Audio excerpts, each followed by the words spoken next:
how do you integrate yourself in their daily process such that the feedback doesn't really require much time, doesn't impact the business per se, but is constructive in that every single person who's working in their role understands what they are doing wrong and right.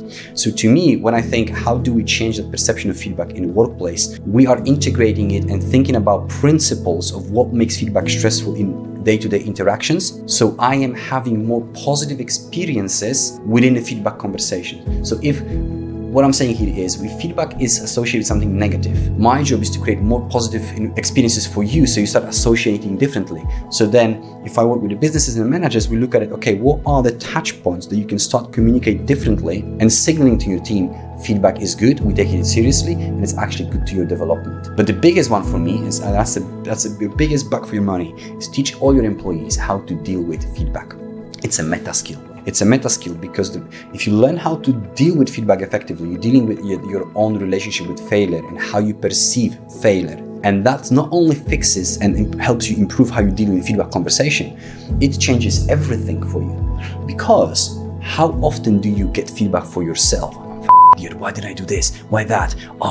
We are belittling ourselves, right? I always like that asking the questions to parents, because I also work with kids in jiu-jitsu scene. And I always ask parents if I work with them, if your kids inherited the way you talk to yourself, would you be proud or would you be worried and scared about it?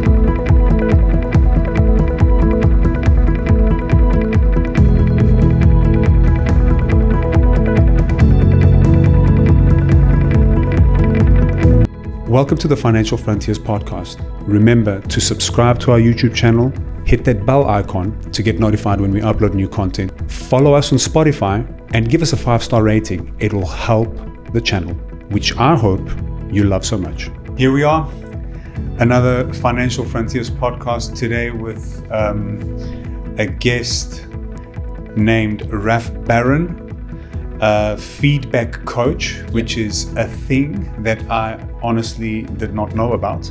Yes, there is a very few feedback specific coaches. Yes, we're going to get into that, how it can help the bottom line of any business, what it means for people in general, motivational, positioning yourself to kind of be the best version of yourself. Yeah. And this is actually run number 2, which, Raf, yeah. Thank you for coming through again. We had a little bit of an issue on the audio, and you were kind enough to come again. I appreciate that very much. No problem. Let's see if the second run is as good as the first one, because I enjoyed the first chat, and I'm going to try and repeat some of those things that we had said. If our memory serves us well, you're gonna. We had fun anyway. So for sure. Let's do this as if it's the first time. Raf, please, thank you for joining me here again. Please introduce yourself. Tell us who you are. Let's work with your experience. Go as far back as you want, and let's work our way and build a nice story here. Thank you for having me here, Dino. I really appreciate the opportunity, and it's a pleasure to come here for a second time. So, I'm Raf Baron, and as you mentioned, you weren't aware that such thing as feedback coach does exist. In reality, there are not that many feedback coaches. I give you that much. There's loads of leadership coaches that happens to do feedback. I niche down in feedback because this is something that always have been part of my life. It goes all the way back to when I was a professional athlete in my teens and early 20s. And I was part of an environment where feedback was rich, when feedback was frequent. Those feedback loops are very short and very frequent. And I thought, well, that's what feedback is. I didn't even know the word feedback, it exists.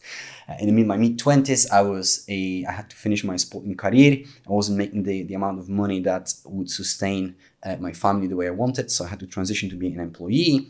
And that's when the clash with feedback culture for the first time happened in my life. I thought that everyone wants feedback. Well, everyone says they want feedback, but they don't behave in the same way as if they would. And so that was for me, it was like, oh, wow, not everyone is ready to get feedback so frequently like I do.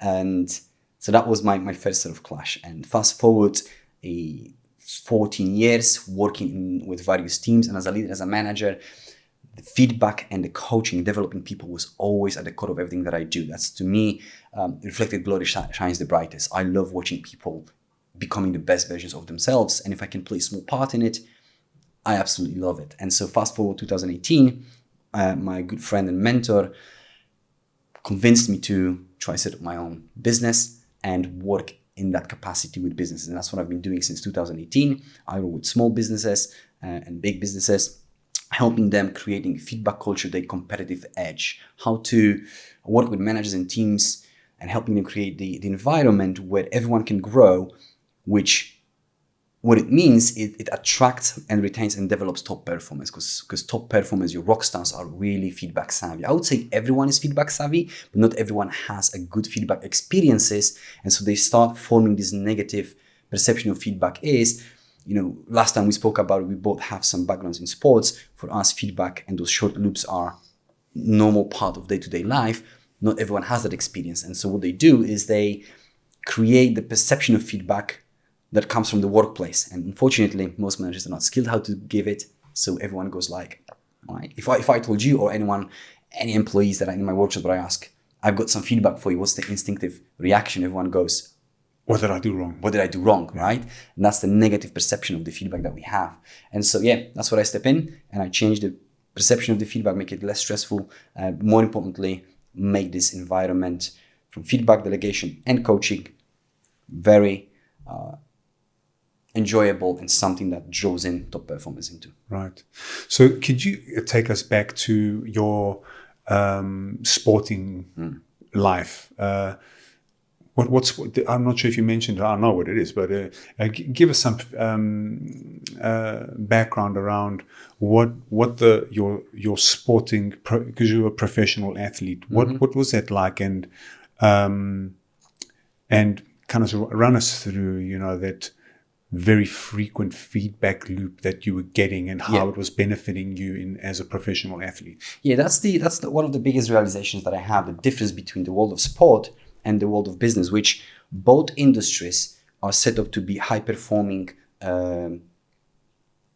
places, high-performing I forgot the word in English. They both set up to be a high-performing environments. Right. Everyone wants to win. Everyone wants a goal, and we want to beat our competitors. Right. The goal is the same, but the behaviors and when we go about it is completely different, right? In this world of sport, the ratio of preparation versus competing versus actually the game time, and the competing is completely different to the workplace.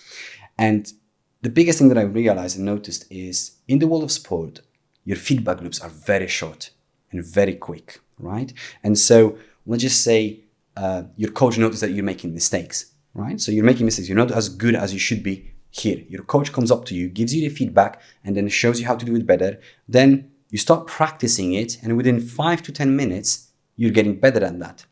Which basically what it means, the version of you that wasn't able to do something no longer exists, right? I couldn't do it here. I got feedback. Immediately I practiced. That's the feedback loop. Oh, I'm better. I'm like, oh. So very quickly, what's happening in your mind is you're associating feedback with improvement, because we all want to get better. We all having this inner need of mastery and becoming a better version of ourselves. And within a few minutes, I'm becoming that person. Now, multiply it by 10, 15 times a day in a coaching and in training environment. Do it over the week, and month, and year, and you don't see feedback being something negative. And here's the thing. Coaches, they don't undergo a feedback training. They don't pay attention to models that managements are being fed to. Hey, follow this acronym and you'll be fine in workplace. Sporting coaches don't know that. Do you even use them at home, or do you come up to your wife and say, hey, I've got some feedback for you? Yeah. And then you follow 3 partners? You don't. We're having a conversation. So what's happening is we're creating relationship when I'm signaling to you, I'm good to your development. I've got your best well-being at the core of my heart, at the bottom of my heart, and I'm trying to help you. And if I do it frequently enough, then we're having good relationship, right? And so, back to those feedback loops, that's the sport environment. Work environment, those feedback loops are far longer. They're slow, they're long, and they're not as frequent, right? We're having meetings every week. Every week is a luxury in the business environment these days, right? We're having one-to-ones every 2 weeks, every month, sometimes every 3 months. I've worked with managers, really ambitious people that are 20 years in a big corporate world, and they're telling me, Raf, I haven't had yet a coaching leader, somebody who's good at coaching me. Everyone just tells me when I'm wrong and they just step away and that's it, right? And that's another biggest difference between workplace and the world of sport. In the world of sport, we have feedback and right after that, some advice and practice immediately. Nobody walks into you and says, hey, you're kicking wrong. You've done karate. No. When last time coach looked at you and said, dude, you're not kicking right. Yeah. You're not fast enough. And they just walked away, right? It doesn't exist. Yeah. In the workplace, we're practicing it differently. Even Microsoft realized that after years of pumping money into training, feedback training, and training managers how to give feedback better, they did a survey in 2018. And as far as I'm concerned, that's the only company that's vocal about it. They did a survey and realized only 25% of employees get frequent feedback. So 1 every 4 gets a feedback. It gets even better, well, worse. Only 7% gets a feedback that leads to improvement. So every, a quarter of your employees get regular feedback, and only a quarter of that actually improves on the back of it. Right. Because managers think, I'll tell you what I think, and that's it. And then it's up to the individual to take that information and not be hurt by it, and just improve themselves. You need to be reliant on the individual. So, when this reminds me of, and I did not bring this up in our last conversation, but it's similar to, there's this book called, it's an old book. It's called Black Box Thinking. Mm-hmm. Right. So the black box in an airplane, when an airplane crashes, that black box in theory is indestructible. You cannot get destructed, and you're able to get audio and feedback on what happened when the plane crashed. Right. And the airline industry is meticulous, so strict, and they apply fixes on every single problem that has existed that has dropped planes. So if you look at the 1970s, there were many more, the crashes were a lot more frequent with mistakes that were happening, linking human error and also plane defaults. Yeah. And with every single flaw that existed, a fix was applied. Mm-hmm. And if you look at the frequency of plane crashes, it's really low. Reduced, yeah. It's the safest way to travel. And the book, if I remember it correctly, compares the airline industry to the vehicles. So the car industry doesn't have that same feedback loop or that same approach where, what are we doing wrong? Why are these vehicles crashing, and what can we do to fix them at a fast pace and, effective feedback? And, black box thinking also, the gist of that book is more along the lines of, you should be open to hearing constructive feedback and not sweep things under the rug. Yep. Right. And I just want to add on to a second point that you brought up there, where the frequency of feedback between these two different worlds, let's call it the sports world and professional, corporate world, where the feedback loop, and you brought the comparison, is it's a luxury, as you stated, that every week people are having meetings. And I think from the listeners, they would say, man, we can't do meetings every day. Mm-hmm. But I think you're going to answer this, but my perspective is it doesn't have to be in the form of a meeting. Exactly. That's because meetings does suck out time. It is not efficient. If somebody's sitting in a meeting for an hour just to hear different feedback. Exactly. When's the time to go work, and then to create the opportunity? You're kind of taking away the opportunity to generate feedback. So maybe let's walk into that. Like, how do you approach this in businesses? Yeah. How do you integrate yourself in their daily process such that the feedback doesn't really require much time, doesn't impact the business per se, but is constructive in that every single person who's working in their role understands what they are doing wrong and right? Yeah. So, love that question. And actually, I've got an example that would, I think is going to be very helpful for you to understand it and for our listeners. 2 days ago, I was delivering a workshop in one of the biggest fintech companies in Cyprus, in Limassol. And I arrived earlier. I was sitting on the side and just doing my own work. And there was a small team meeting. And it was 4 people, what it sounded like describing two people work on a web design or something for you to be used by clients on the internet once they can do, because they were talking about a journey and clicking this, clicking that. So that's what I gathered. And so it sounded like there's 2 folks, there's 2 ladies worked on it, and there was 2 gentlemen, a lady and gentleman, were kind of like checking in with the progress, right? And that in itself was a feedback conversation, but not in the sense that we are framing it. We think in the workplace, feedback is, let's sit down, I'll tell you what I think, and then we're going to have a conversation.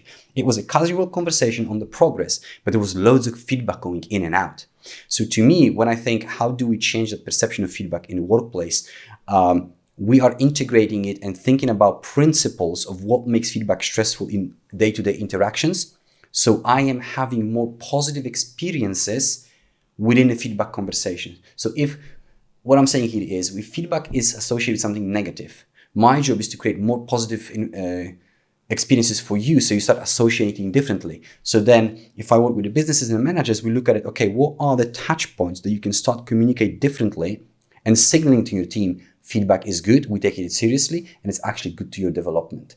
And so in that situation over there, the gentleman did really good job with giving the feedback. Technically, he made 2, I would say, minor mistakes that caused a friction, because 2 minutes in the conversation, the lady responded with, so what is the problem? Very combative, right? The gentleman wasn't combative at all. He was very polite. He was very careful how he phrases things.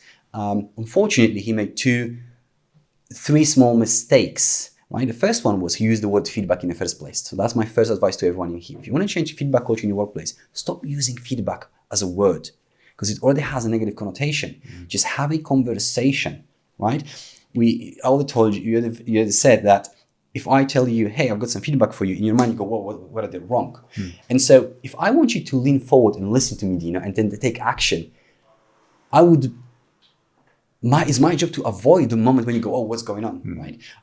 It's the same in the sales. If I want you to buy my product, I can't just create a situation in your head when you go, whoa, this is not safe for me, this is not good for me, right? So I need to be mindful how I approach the conversation. So the first one, don't use the word feedback. And the second one, the gentleman jumped too fast into asking questions and pointing out what's missing, right? And so what I'm assuming is happening, those 2 ladies, they would work on it for about 2 weeks at least on it or something, and then we just go, let's just recap where we are with it. And so what she hears is, I've been working for 2 weeks, and 2 minutes in a conversation, we are already pointing out and asking questions what's missing. He was very polite, he was very good at it.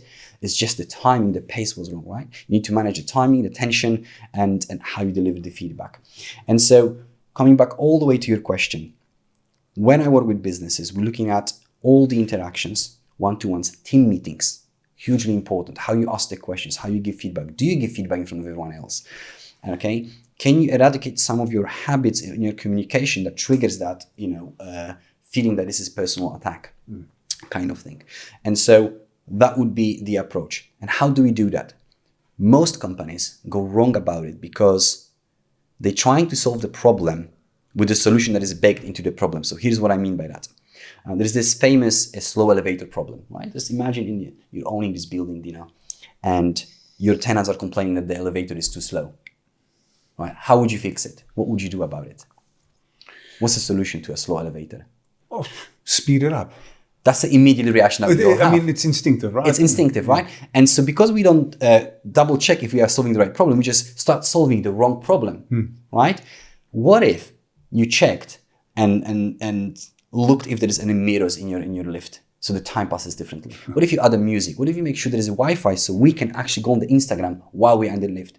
So now you're not solving the speed problem, the perception of the speed. That's right? That's Different problem. That's so interesting. Yeah, but what you didn't do is you didn't solve the problem that is baked. Sorry, you didn't use the solution that is baked into the problem. In the world of feedback, employees are saying we don't get enough feedback, so we need more feedback. Who does feedback? Managers. Let me train managers how to give feedback. And don't get me even started that all I hear is, hey Raf, can you come in and teach our managers how to give feedback? Ideally over the lunch, hour and a half session. We know it's a problem that hasn't been solved for 30 years, but we would like you to solve it within 2 to 3 hours, right? That's a completely different conversation. but also wrong approach because we are solving the wrong problem. What if we redefine the problem and say, Dino, how can we make feedback less stressful in this place? I'm not saying sugarcoating and tiptoeing because that's dishonest and your top performers won't stick around you, but you need to change, you need to make it less stressful, meaning you need more positive interactions within the feedback conversation. One of it would be, how much positive feedback do you use in the workplace? Okay, but the biggest one for me is, and that's the biggest buck for your money, is teach all your employees how to deal with feedback. It's a meta skill. Right? It's a meta skill because if you learn how to deal with feedback effectively, you're dealing with your own relationship with failure and how you perceive failure. And that not only fixes and helps you improve how you deal in feedback conversation, it changes everything for you. Because how often do you get feedback for yourself? I'm a fucking idiot. Why did I do this? Why that? Oh, we are belittling ourselves, right? Mm-hmm. I always like that asking the questions to parents because I also work with kids in jiu-jitsu scene. And I always ask parents if I work with them, if your kids inherited the way you talk to yourself, would you be proud or would you be worried and scared about it? You're touching on a really personal point here for me, because I actually had this conversation with my daughter very recently. Yeah. My daughter's very a strong character, right? Mm-hmm. She's not a tough cookie. So, and this to both my kids, right? I tell them, when I try to discipline them, when I try to tell them, what the right thing is to do, don't eat sugar, whatever, exercise a bit more. For a few months, I was bringing my son with me to the gym. I was picking him up at like 5 a.m., waking him up 5 a.m. in the morning. Wow. Yeah, and he was doing it. He was doing it for 2-3 months. But then afterwards, he said, Papa, it's just too hard. Because he also doesn't sleep soon. So I told them, guys, you tell me that I'm strict. I'm not strict. I'm kind of lenient, right? But if I had to apply a level of pressure onto you that I do to myself, this would be a whole different thing. Mm-hmm. Because when the alarm strikes at whatever time it is at AM, you think that I don't want to just sit in the bed and keep sleeping, but I don't do that. I say, get up now. I say that to myself and I get up and I do it. Doesn't matter how I feel. And when you guys tell me, Papa, I just want to sleep a bit more, I'm too tired, I love you too much. And then I say, okay, but I don't think I'm doing you a justice when I do that. You're being nice to them, but not kind. I'm being nice, but I'm not being kind. It's a bit of a far stretch to wake up a 12-year-old at 5 a.m. before he goes to school, to go every day. It's okay. He did it for 3 months. In my mind, I planted the seed in his mind on what it takes, to be disciplined. At a later point, because there's also the debate of should a child be lifting weights and doing things. It's actually no longer a debate. It's an old school debate that me and you were raised with. Oh, okay. I looked at it because my son is 14 and I want to do more gyms with him as well. And science doesn't support that anymore. Okay. It's just an old school debate. Okay. It's one of the things that we believe is a thing because you were told. Yes. And you kind of, we just run with it. Of course, you can't just get your 14, 12 and 10 years old kid exercise like they are 40 or 30 or 25, yes. But they can't lift weights. They can't do some resistant exercises. Not excessive weights, and that's what I was. When he was coming and he was doing the gym, I was telling him, don't put too heavy. Do it right. Activate the muscle a bit, and that's it. That's all you need to do. Anyway, so we kind of veer off another direction over here. Yeah, we were talking about dealing with feedback and and also how we treat ourselves, right? Mm-hmm. So I'm not saying that it's okay also the way I am to myself, and I'm working on that because I think we do need to treat ourselves better also. Most definitely. A very good example. I've got few mindsets that allowed me to manage this situation effectively, because yes, I am in Cyprus on my holiday. Yes, this is my work week and it's quite intense, and you don't want to hear that you drove 2.5 hours to do the podcast, come back home and woke up and your first message is, sorry, Raf, the audio is corrupted, right? I felt so bad about that. It happens. It's something that's out of our control. And then you go, okay, cool. What's the schedule like? Can we reschedule this? Yes, we can. We are tight on the schedule, but we can do it. I'm driving here, crash on A1. I'm meant to be in here 9:30. Yeah. I'm like, am I even making it on time? Because now I have to make back to Limassol at 1:30 to deliver workshop, right? But how do I manage that? It all comes down to your self-talk, and it all comes down to the frameworks that you have in your mind and the beliefs that you created over the extended period of time. Now, there's loads of talking about what's mindset. To me, mindset is your running total of your thoughts about a certain thing. That's it. So it's a good news, because if my mindset about anything is a running total of my thoughts about certain stuff, I can start changing that running total, right? I can start reshaping and changing it slightly differently. And so if my running total is, it's unfair that I have to do it, or I don't want to work hard, I don't want to drive extra few hours, or tech shouldn't fail me. Let's just say my mindset about tech is great and it shouldn't fail me. It's going to fail me, right? If my mindset is everything should be perfect, then if that happens, what's going on? I'll suffer. So one of the main tools that I'm using in these situations is, I call it when then. Okay. Some people call it if then. I go when then. So I hope the podcast will be fine, and I hope everything is great, and I hope I will make it on time. I don't use these wordings in my mind, which means I had to train myself to eradicate some words: regret, jealousy, and I hope is the words that I train not to use. So I go, when X happens, I'll do this. So I was on my way in here, and I'm like, I looked at it, I was like, okay, I'll be just on time. And I go, when the traffic hits, I do this. When that does, I do this. So I don't go, I hope the traffic is fine. In my head, the traffic will be bad. And then when that happens, I'm not surprised, because I go, I know what's going to, my mind goes, oh, I've been there. I know what to do.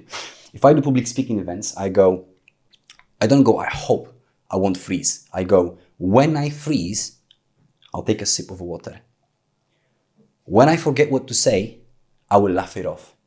And I see it in my head already a few times doing it. So when in the stage when it happens, I go, cool. I've got a talk where I was delivering at the event of my mentor. And he's a great coach and a great friend of me. And he knows me very well. So what he did, he switched slides without telling me. So it was a live presentation in front of a real audience, and it was his event. And because he knows I love pressure, and he wanted to challenge me how much I grew in terms of my public speaking over the years, he switched the slides. And I've got literally recording, talking, because I practice the slides. And I'm like, that slide doesn't match. And so you could see me quickly figuring out. But because in my head, I already did the work. I went, when that happens, I do this. I laughed it off, and I've got it on the tape. And so, yes, it does come down all the way to how you think of yourself and how you talk to yourself, including how you're dealing with feedback. If I think managers should always be mindful how they deliver the feedback, is that the framework that I have in my head, the assumption that I have? If you misstep those lines, I'm like, well, you're not in your line. It's on you, not on me. And you've already alluded to it. Yes, managers can misdeliver the feedback, but there's a second tier of tool that I can apply. And that's me. I can actually reframe that. And so now let's just look back, going into your companies, and how can we change your feedback culture in here? If I'm gonna work with you and we're gonna go, okay, let's just assume you're one of those leaders that you're ambitious, you want to achieve a lot with your business, and you understand that you can't fix things within 2 hours. We're gonna create a whole process. So here's how it would look like from my perspective. I will teach you how to deal with feedback in the first place. Then I would teach your employees how to take control of the conversation if it goes sideways. So if the manager is being unfair or unreasonable, vague, sometimes managers are they've got good intention, they just don't know how to live and they're being vague. Then I teach employees how to actually turn the conversation and bring it back on the lane that I want, so I get the best value out of the feedback. I'll teach your employees how not to overreact to feedback. I think every feedback is valid and valuable. It's just our emotional reaction to it prevents us from extracting that value. So that would be 2 elements. And the other 2 are teach your employees how to ask for feedback. Give them agency, give them autonomy. Now, if I teach you that feedback is good, that failure is not the end of the world, if I change your mindset around that, then you are more likely going to ask for feedback, because you know the consequences are not as dire as if somebody thinks I need to be perfect. If I don't perform very well, I'm out of the door. Yeah. My manager constantly looks at me and just judges me, right? If I change that ways of thinking for you, then I'm going to ask for feedback more frequently, which then creates a more engaging feedback conversations. And then we can go with managers as well and go positive feedback, not negative feedback, just positive feedback. Because what happens often in conversations are managers are detailed negative and vaguely positive, which creates this contrast like, well, if I made a mistake, I know straight away. So if I go back to this conversation about the website that the lady was creating, imagine you're doing something for 2 weeks. You're putting your heart into it. And then the ratio of the conversation is 2 minutes into it, you're questioning my mistakes. With a good intention, don't get me wrong. But all I'm hearing is like, mistake, mistake, mistake. What is the praise? So at the end of the day, after a few conversations, you're tired. At the end of the week, you're exhausted. At the end of the month, you're mentally checking out. Because on the ratio spectrum, all you hear is that feature lacks this lacks this. We haven't thought about this when you create this app in here. You haven't thought about that. Have you done this? It's just like, it's too much. We need to balance it with positive feedback because that builds trust, but confidence, right? You have kids, I have kids, right? I got my kids also into sport.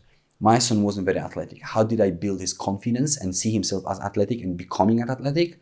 I just praised the heck out of what he was doing in a very meaningful way, by the way. Dino, we don't do it in a superficial, you're so amazing at it, you're so good. Yeah. Because 7th place trophy. Yeah, exactly. Don't even start on that one. So we want to praise people because what it does is builds people confidence and reassures them they're capable. And if they have that confidence, then they can act accordingly to how they see themselves. Again, mindset is a running total of your thoughts. Same as confidence. It's a running total of your thoughts about certain things. Can I be a public speaker? Can I do it? If you keep thinking, I can't do it, I can't jump to the water, I can't swim, I can't speak in front of people, that is your mindset. So I need to change it. I need to start changing the way you think of yourself. Yeah.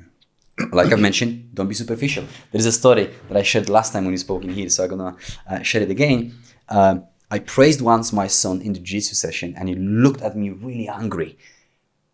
And I knew what I've done wrong, but I couldn't correct it because it was in the middle of the practice. So the session finished and I walked to Xavier and I said, Xavier, when I praised you over there, you looked angry. And he says, yes, I was. I said, what was that? He says, Dad, because you lied to me. And I'm like, expand, please. And he says, I wasn't doing well and you praised me that I do. So my son knew he wasn't doing well. But here's the context. Because it was in the middle of practice, I couldn't just do it tactically well. So the goal was for a Xavier to take back of his training partner, that was Megan at the time. So we were practicing arm drag into sneaking behind your opponent back and just secure the back, right? He couldn't do a single stage of that. Megan was really good at defending it. It was specific so that she was putting some resistance into it. So I've course corrected his first mistake. How do you set up the arm and how you move the arm? So he was doing that correctly. He wasn't doing the last bit. Because I praised him and I wasn't very specific that what I'm praising, he thought I'm praising against the goal of the game and he know he didn't achieve it. So he was like, Dad, how can you lie to me? Like he was genuinely analyzed like, this is wrong. You can't do that to me. What I was praising, and I explained to him, you were doing the setup well. You've improved the first part. The second part needs to be working on. Right. So I wanted to tell him that you are in the right course. The first part is good already. Now let's focus on the second part. Yeah. But it was a dynamic situation, but it was a good lesson to me that we shouldn't be praising, because if people know they suck at something and you go, no, don't worry, it's fine. You're doing good. You're doing good. It's like, what kind of credible and honest leader you are? I can't trust you because I know I'm not doing well. I don't want to hear that I don't do well, but at least have the decency of this conversation, right? So yeah, positive feedback. And then the last one would be, how do you actually use the criticism in a way that doesn't trigger defensiveness and leads into coaching conversation, which is hugely important. Yeah. And in that, the praise, I also brought a different perspective there, which I think you agreed on, and that is, you've got to be very careful with praise, because what you might do in some cases is a person may hear praise and then think to themselves, oh, all good, let me sit back. Mm-hmm. I got the praise from the person that was expecting me to do better, and now I've kind of I've hit the mountain peak, and I don't need to try anymore. And that's when you start to dip. Yeah. So praise, even done well, can backfire at you and your business in two different ways. Okay. The first one is what you've alluded. I would say for managers, don't have the mindset, I can't praise too much just so they don't get complacent. That's a wrong mindset to have. It will happen if you praise but don't raise the bar. That's what's going to happen, right? So you need to manage that tension. Yes, I will be praising, but constantly raising that level a little bit more so you have something to chase. It's very much like playing video game. Video games figure it out how to get people engaged. And that's That's what managers should do as well. Understand that you should delegate a task and raise the bar that is just so it's difficult enough, but not so much that I'm going to quit, and it's not so easy that I'm just going to get bored and leave it. All right? So, yes, keep praising people, but keep raising the bar so they don't go like, oh, actually, I don't have to try it anymore because everything's fine. So you need to keep strategically raising the bar. But there's a second element of it, which backfires, and I call it a passive feedback. Quite often, leaders give feedback or communicate, and they send the wrong message accidentally. You're creating a different culture completely by coincidence and not being even aware. So let's just assume, which most managers do, they praise the outcome. They go, good job, well done on closing that deal. Mm-hmm. Good job on selling the car. Good job on finishing a website, whatever the app or whatever it is, the outcome. They're praising, good job, you've achieved the outcome, which is instinctively, that's what we do. Now, how does it backfire at you? You're sending a signal that to you, Dino, as a manager, as a leader of this business, it's important to get the job done. Mm-hmm. And whilst in the business, yes, we need to have an outcomes and we need to hit those goals. If that's all you praise, eventually, we all know I can game the system to get things done. Mm. I can go over the bodies just to make sure I finish the task. Mm. And so what managers do, they praise the outcome. I always say, don't praise the outcome, praise the character that led to the outcome. Because that's how you make feedback so much more effective and meaningful. Because yes, not enough managers are using the praise in the workplace, but it's very easy to say, good job for doing that, right? Everyone does it, or most managers can do that. But how meaningful it is, I'm not sure. Maybe you just tick in the box. Right. But if I actually start focusing on you as an individual for being curious, for being X and Y, that's completely different conversation. If I make it about you, not about what you've done, it's a lot more personal and a lot more effective. And now what it gets really interesting in the workplace. So if you want high-performing culture in your workplace and you want to see more of certain behaviors, you need to praise those behaviors. Behavior awarded equals behavior rewarded equals behavior repeated. Right? So if you want your people to be curious, you need to use that language and praise people for being curious. That was an interesting question. I like how you think versus good job. Mm-hmm. I enjoyed this meeting. Right? Mm-hmm. So we need to praise more characters and behaviors that led to the result. And that's how you create a culture of your choice and not by chance. Because if you keep, like I said, keep praising the outcomes, what does happen for your business is you're signaling all I care is the outcome. And so eventually people start taking shortcuts. Mm-hmm. But also on the individual level, this is also especially for parents, a message right now. For yourself, how you praise yourself, if you're a parent and employee as well. If I keep praising the outcome, we are developing, and that's majority of the society, we are developing what's called outcome-based identity. Mm-hmm. I am what I do, and I am as good as I do that thing. So I need a validation. So if my identity is wrapped around being a public speaker and you give me a feedback around that speech didn't deliver really well, then I'm starting having a lot of doubts about myself because my identity is at attack, right? Feedback often feels like personal attack because we make it sound like, if I'm thinking I am a salesperson, and I'm keep praising your output, like you've crushed the quota for this quarter, last quarter you've crushed it as well, you've actually exceeded the goals, you did 20% more sales than you should. If I keep doing that, you think, oh, I'm a good salesperson, but you don't control outcome. Market gets volatile, right? Gets crushed, or few clients pull the plug last minute, which is very often out of your control. Now your numbers are not as good. So what we have is, I thought I'm a good salesperson. I am not a good salesperson. And we don't think I'm not a good salesperson. I'm not a good employee. Therefore, I'm not a good person, individual.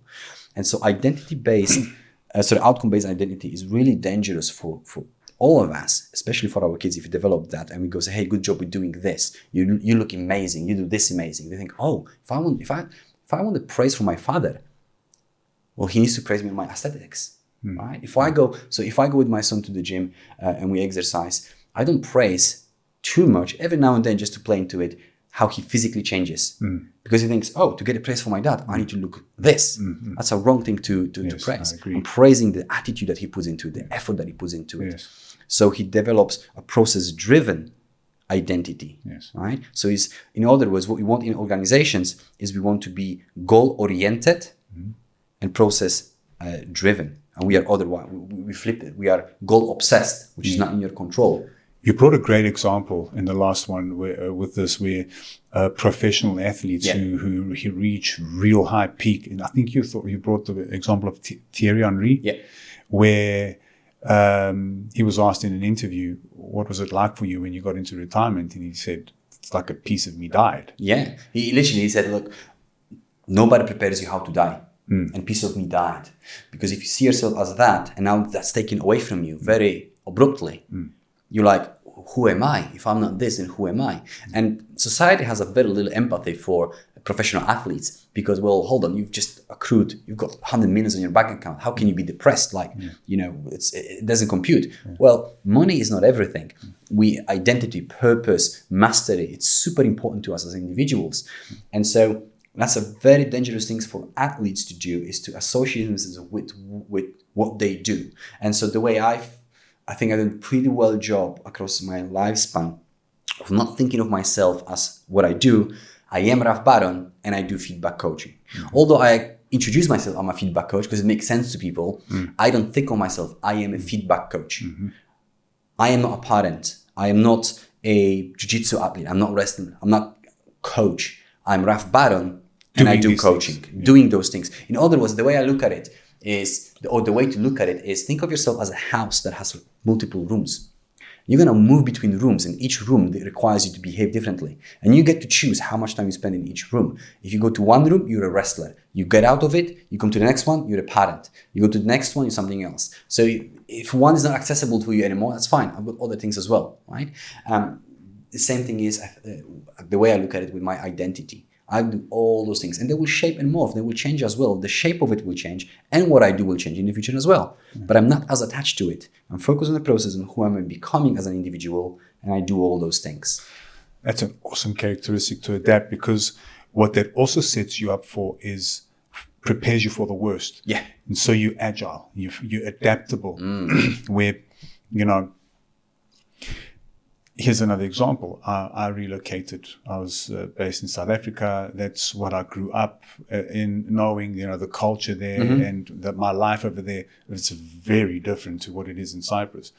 And when I moved here, there was a lot of changes that I needed to adapt to. Yeah. And I was forced into that. So, in terms of persona, who you are, and don't link yourself to that status almost. That's not who you are. You are a person doing these different things. I love that perspective. It sets you up to be adaptable. Absolutely. So when the change comes, how many times per day, per week, per month in your business and any business really, things are changing. And if you're attached to the outcome because it needs to be completed, and therefore if I complete it, therefore I'm good, because I need that validation, but the goalpost changes, client wants something else happens, and we keep on moving and changing those goalposts. A lot of people struggle with it because they don't get the validation that they typically have because, well, I'm only as good as I've finished that. If I haven't finished it, then who am I, right?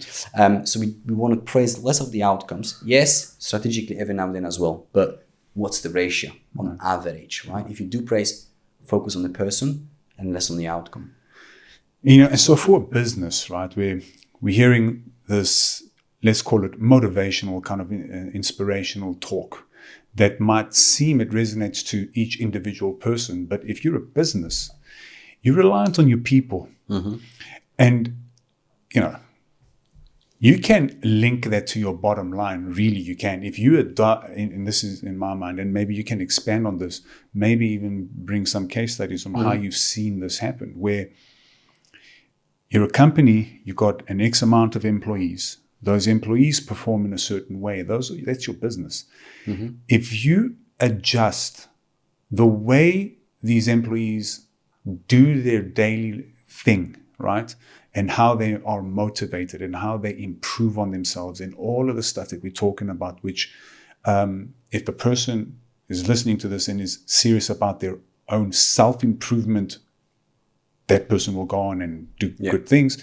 But as a company, if you're helping your people do that, it just makes sense that it impacts your bottom line at the end of the day. Yeah. And here's just a direct number. I mean, if you've got 5 individuals who are performing so well, then the output, which we're not praising output, right? But we are business. We need to also think about it. Yeah. You're praising the process. You've got all of these, let's call it, mechanisms in place that you help businesses embrace and integrate. And you're helping them deliver the output of what 10 people would do. Exactly. Reliant on these 10 people and each individual being self-motivated. Exactly. Absolutely. So I'm going to break into 2 parts. This answer here, because I love what you mentioned. So let's just look at sort of the business. How does it help sort of the bottom line? Your feedback loops, they impact your bottom line in 2 different ways. One is, what's the cost of attracting and retaining top talent? And like you said, if I develop an individual who can bring so much more output, that will impact my bottom line through less mistakes, through meeting the deadlines, not paying penalties if I miss the deadlines, right? So that's one part. And the second part is the innovation process and innovation part of it. If I can be more innovative, if I can take more initiative, if my employee takes more initiative and deals with feedback, with setbacks a lot more effectively, can bounce back much faster, we're going to do much less errors right now, okay? Because it all comes down to the self-talk. So my last workshop was Coach with Confidence, but the context was it, how do we get employees to be more proactive, to take more initiative and ownership? That's all it was. So my framework was around, here's the process, how you get most of your employees, because all of it is unrealistic. Some people are just too stubborn. But if you get most of your employees take initiative and then take ownership of the initiative, how much more money and how much more innovation happens in your workplace? And so you get to decide with your feedback. My feedback tools are fixed in a way, they're not changing that much. But depending on what you're trying to achieve with your goal, the language and how you deliver it matters. Because if you want your team to be really effective within the change environment, we're going to tailor the language with that. If you want them to be more proactive and take more ownership, we're going to tune into behaviors and language that speaks about ownership and just put them in position when they got more and more reps and practices of, taking ownership is not scary. It actually pays off. Why? Because I took ownership. I got praise. I've got validated. I've got eventually promoted, and so on and so forth. And so, yes, it does impact your business in 2 different ways, but it all brings it back to bottom line. Your top performers, they want to be part of an environment where feedback just flows in every direction consistently. I struggled a lot being part of an environment when feedback was scarce. Like, I felt empty. And I've made a mistake as well earlier on as a manager. So I'm guessing everyone heard the advice, the golden rule, treat people the way you want to be treated, which is bullshit. And sorry for the language, because that's what I did when I first became team leader and junior manager. I was freshly out of being an athlete. And I thought everyone needs feedback all the time. Everyone is motivated and so on and so forth. And I was pushing people away from me. Why? Because the better approach is find out how people want to be treated and then adapt to that and use that. And so the best managers are really flexible with how they give feedback, how frequently they ask questions, and how much they push and challenge. Your most motivated and your top performers are feedback savvy and they need more feedback. But you can also train people to become that person. Because again, we're not just born, you will be coachable, you won't be coachable. It's not. Think about it. Your life positioned you, and the way you were treated and the way you think of yourself positions you whether you are or you aren't coachable, whether you are afraid of the feedback or you're not, right? And so if that's the case, then how do we replicate it in the workplace when we, over the next 12 months, let's say, with a consistent messaging, consistent approach to one-to-ones, team meetings, and how we send the Slack messages and all that, reinforce the behaviors and go, ownership is actually good. Being coachable is important. Taking risk is important, right? I spoke with your brother-in-law, Alexis, and he mentioned in my department, he's in crypto, he says there's loads of fear going around because if you take the risk and you get it wrong, we're talking about millions, right? Okay, cool. So if I was to work with Alexis, which I did, we would work then on what is the language, what is the processes that you can implement, and how can you start giving feedback and hunting behaviors that will make your people be more comfortable with taking the risks and be a bit more fearless each time. How do you communicate? What sort of language are you using? What do you praise? And how do you break down? What does fearless even mean? Right? Being fearless means different things to different people. So you need to have a clarity of that definition. Okay. And so that would be just the one example, how feedback then starts developing the mindset that you need within your business and within your team, because each team needs different things. In his case, could be you need to be a bit more courageous and and have less fear. In someone else's department, it could be you need to be creative. Our work relies on us to be creative. So what is the language? How do I delegate a task so I increase the creativity? Right? So that's when feedback comes into place. And so, as we're speaking over here, I'm thinking about, I'm playing kind of devil's advocate and thinking, sure. What love it. That's my favorite tool in coaching conversations. I just let people talk and then I go, okay, what about this? Yeah. I love it. So, here's another, let's call it perspective in this discussion where we brought, every business, at the end of the day, they need to look at their bottom line and their output. Yeah. And so we brought this example. If you've got 5 employees, small example, 5 employees, if they're able to do the output of 8 individuals, then that's great. And, one might come and say, if they're one of those 5 people and say, hang on, what are you trying to do? You're trying to make me do the job of, let's just make it easier numbers. Instead of 5 people, you don't need to hire 10 people, you got 5 people. And then one would come and say, what do you want me to do the job of 2 people? And so it's not about using or abusing your employees. And I would counter argue that and say, well, no, you're improving as an individual and it's great for you. You would feel better if you're able to do the output of 2 people. Yes. And don't think of it in the perspective of I'm doing more work for my boss or my company. Yeah. Why are they using me like it's the wrong perspective? Love it. Let me hear you. Love it. So again, we talked about mindset, which is running total of your thoughts. If somebody thinks, why you are using me to work twice as much? That's one framework of the mind, okay? The other one is, which I'm a huge advocate of, I am big fan of working on yourself through engaging in the craft. So I don't work on the craft to get better at the craft. I work on myself through engaging in the craft. So if I do jiu-jitsu, my mentor, Kieran, keeps telling me, Raf, you're nuts. In your 40s, you're going back into grappling and now competing. Are you mental or what? And I'm like, no, I'm not. But let me tell you why I'm doing it. Is because I'm working on myself, and jiu-jitsu, and especially competition, allows me to redefine my mental frameworks and test them so they are more bulletproof. So when I need them, so when the podcast crashes and I have to drive another few hours and I need to be back in a few hours delivering 4 hours workshop, and be fresh and be sharp and deliver value, I need mental tools to do that, right? So I need to look for practice playground, right? And so working on yourself through engaging in the craft allows you to become a better person. Now, I always looked at the workplace as a coaching playground and training playground. And it comes to, and I'm actually so happy that I made a decision when Nathan was born when I was 22. And we all know how it is to be parent. There is no book. You're like, damn, I'm responsible for human being. How do I do that? And I remember distinctively, I made this decision that now the life of this individual depends on me. And so there cannot be a situation where he needs me, especially if it's an extreme one, and I panic, I freeze, and I don't know what to do. So what does it mean to me? I need to work on the mental toolkit that it won't be positioning me in a situation.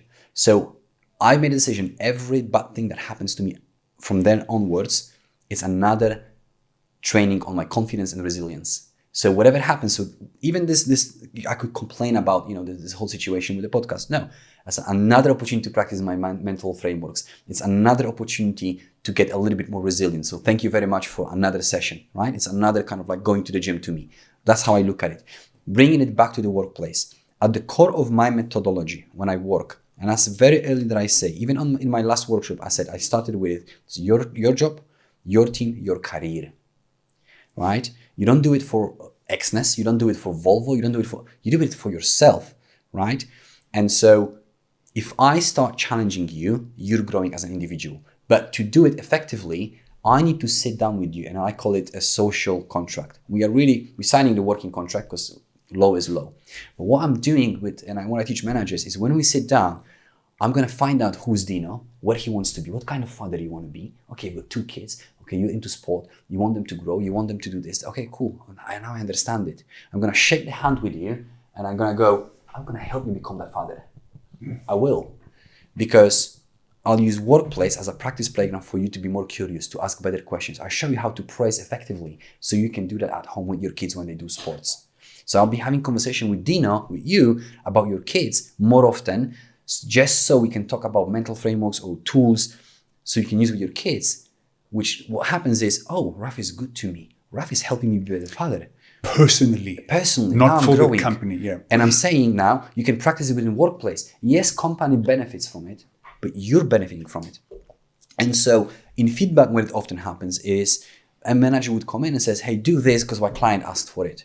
Do this because I'm fed up with my boss nagging me. Do this because it's your job. And so that's when the feeling comes from, oh, you're abusing me. You're using me. Why would I work twice as hard? But if I reframe it consistently, not once, I can't just sit down with you once in a meeting and says, I'll help you grow. And then I don't back myself up with my behaviors. If I show you how to back yourself with your behaviors consistently, understanding where you want to go, and I keep on allowing you to reach your goals. And if you set those goals rightly, and I play the game rightly, they will be aligned with the GM company. They will be aligned with the company that you work for because they're not that dissimilar. Everyone wants the same thing as human beings. We want to be heard, seen and understood. We want to be valued. We want to be appreciated. We want to contribute and we want to grow. Same thing in a company. The statements are different. The goal is the same. So I'll be talking about your values, your goals, right? So maybe one tactical tool that I can give you. If I find out what's important to you, I've got 2 options how to give the feedback. So again, back to my last workshop. I'm delivering a workshop and in front of me, there is a lady, she's got open laptop and she's got 2 labels on her laptop. One of them said change, one of them said honesty. Now, I don't know the story behind those labels, but I know one thing. People share about what they care about, okay?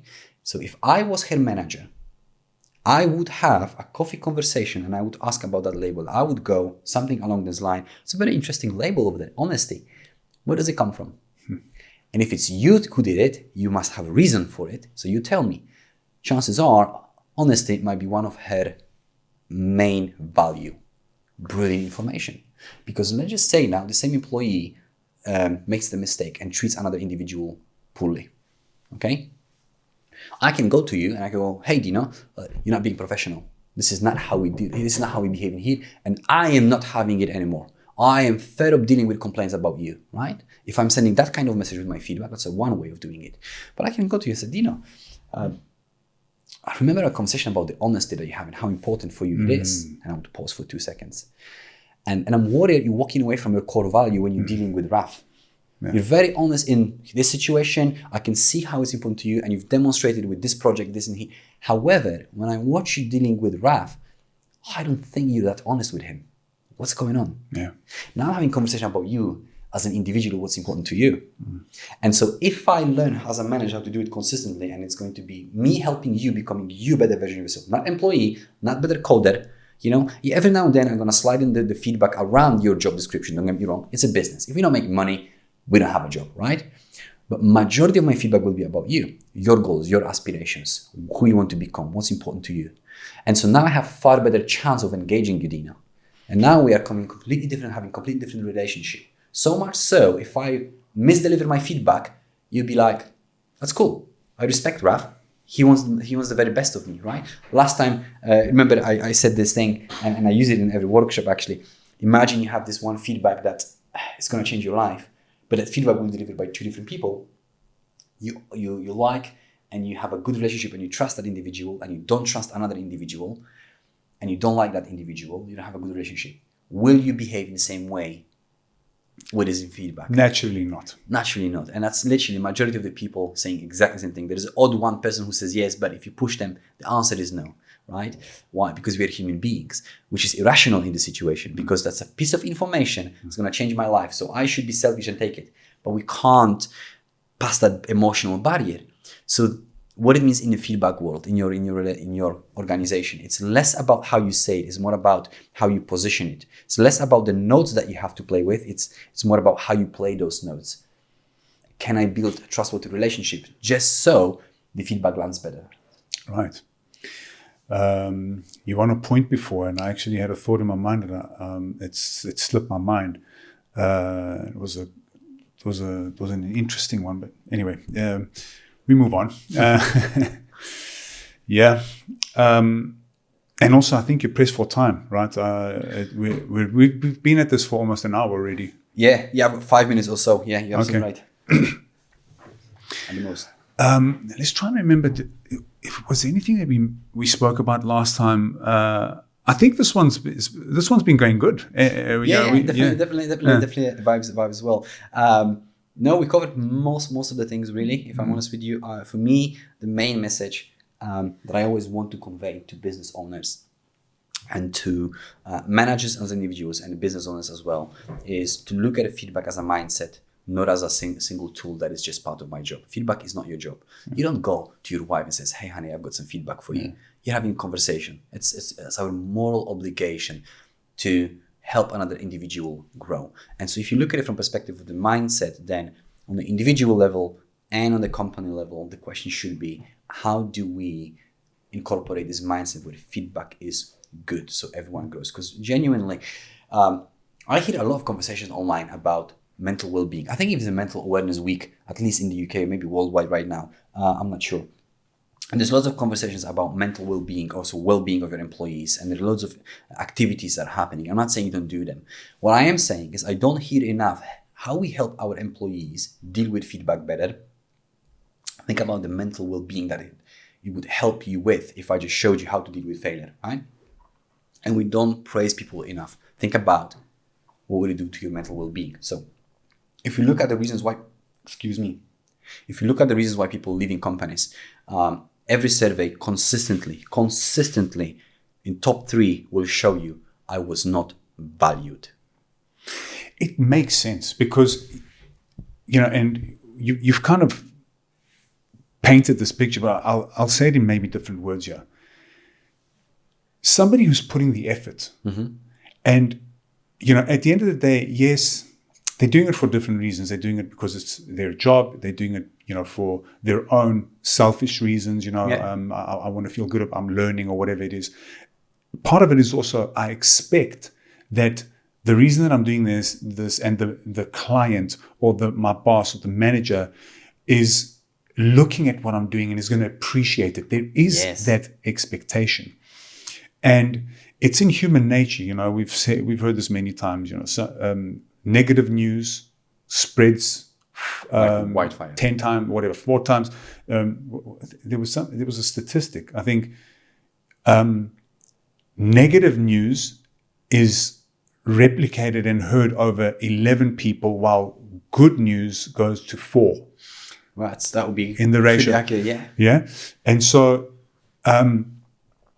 in this instance where it is almost a given, it's taken for granted that somebody who's performing, maybe not even just doing their job and performing even well, is taken for granted. And then the mistakes are just highlighted in the person who's judging, right? And when you hear only that, it just feels like you're not acknowledging. I'm not being appreciated. You're not acknowledging this work that's happening over here. You're not looking at the overall picture. What is the net positive? So if we had to, what is the net, right? So if we had to look at a specific task, and let's say for that task to occur 100% successfully, which, by the way, in my opinion, no human being can do any single task flawlessly, 100%. There's always going to be someone who can judge on that and say, that could have been done differently. You could have improved there. But if a task is, let's say, if it's done, let's say there was a benchmark or a way to measure, and there were 100 points to measure it, and at 51, the job's done, right, and it passes. somebody does 80 of those, and the feedback they hear is only the 20, which they didn't do, and they hear nothing about the 80. Yeah. They're hearing 100% of the 20 bad. Yeah. And so in their mind is, did I do this wrong? Or maybe you're confusing them. Or maybe somebody who knows exactly what they're doing, they're thinking to themselves, this person in front of me, do they not see what I'm doing? Exactly. You're being unfair. If You're being unfair to me. What are you is your total feedback just negative? Really? Yeah. What about the 80? Exactly. It's called the gain and the gap. So we're focusing on the gap, not enough on the gain. So I would leave you and your listeners with a job offer that will summarize exactly what you just said. So Dino, with that in mind, I have a job offer for you. I know you're running a successful company, but I'm still gonna offer you a job. Now, I'm not gonna offer you a relocation to a sunny place. That would be for me if I live in the UK. You live in Cyprus. It's sunny. It's lovely here. But here's the job for you. I'm gonna pay you whatever you have right now, 50% more. I'm gonna increase your salary significantly. I'm gonna give you a more flexible work environment even than you have right now. And I'm gonna give you a good, even better bonus structure than you have right now. I don't know what you have, but I will top it by significant margin. That's my job offer from financial perspective. Here's the job that you'll be doing, Dino. You will be creating a slide deck presentation. Okay, you're gonna go walk away on your computer, create it. You're gonna bring it to me. I'm gonna look at the slide number 1, delete. Walk away, do another one.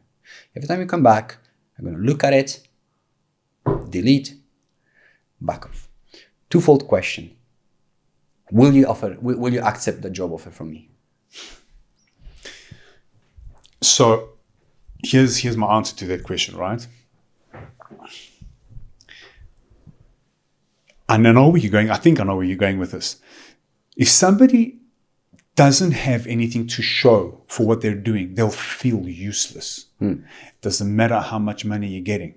But then, it's a multifaceted answer.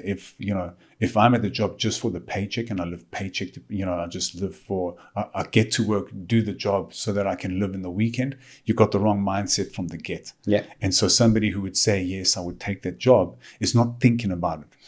Then the second part of the question is, how long will you last in that job? Yeah, exactly. So that 50% extra, you will have it for 6 months until you just burn out and you don't feel meaningful. Exactly. There is even research showed that once, I think in the States was once past you pass a certain threshold, I think it was like $75,000. More money makes no difference because once you can pay for everything that you really, really want, like those basic things. I'm not saying buying a yacht, but you can afford holidays, you can afford all those things, good car.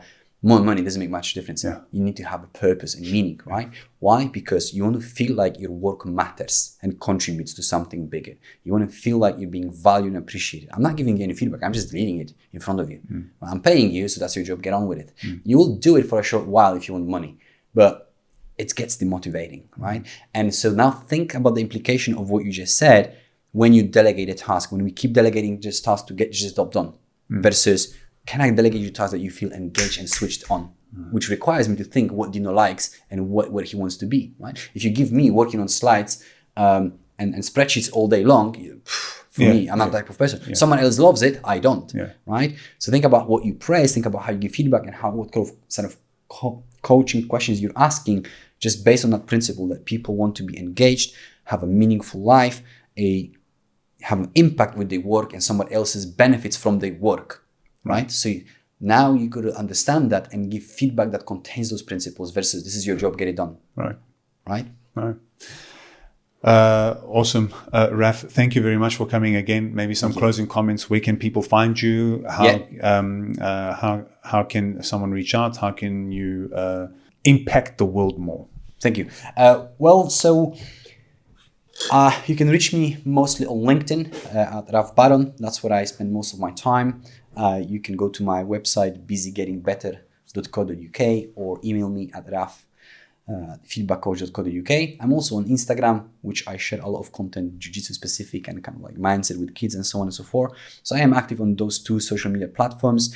And the plan is to be more frequently in Cyprus itself. So I am based in Nottingham in the UK.